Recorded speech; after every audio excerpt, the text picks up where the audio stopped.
Glimmer of hope in that ongoing standoff between unionists and the government.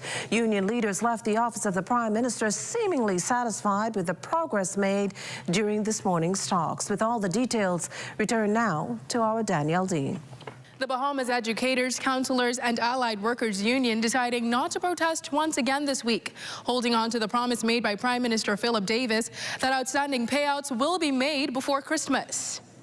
BACAWU President Sandra Major maintains that none of their rights have been revoked. Would we understand, of course, that the salary review is a gift? And in doing that, we will continue our negotiations with the government this week. And similar sentiments were shared by Bahamas Educators Managerial Union President Stephen McPhee. I think the Prime Minister, as many of us suspects, as soon as the Prime Minister could deliver, which maybe even be prior, it will occur. But my members sent us here with a mandate, and we have no challenge prior to coming to this meeting with the voice of our members that we, one, expect it to be included, and two, the deadline that was set, we expected that we would not go beyond that deadline. Though the initial announcement of salary reviews did not include BEMU, McPhee says the meeting changed that.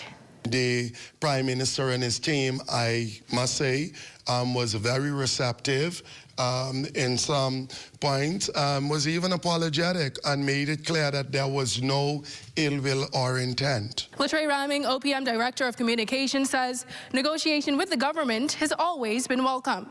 The public has already seen the comments made by the union leaders who have already met with the Prime Minister, who really relayed that the comments or the meetings were positive.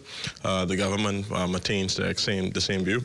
It is the objective of the Prime Minister to reaffirm to them that the government has an open-door policy from the unions, with union leaders, and the Prime Minister has maintained that open-door policy from the start. As negotiations continue, ZNS will continue to follow.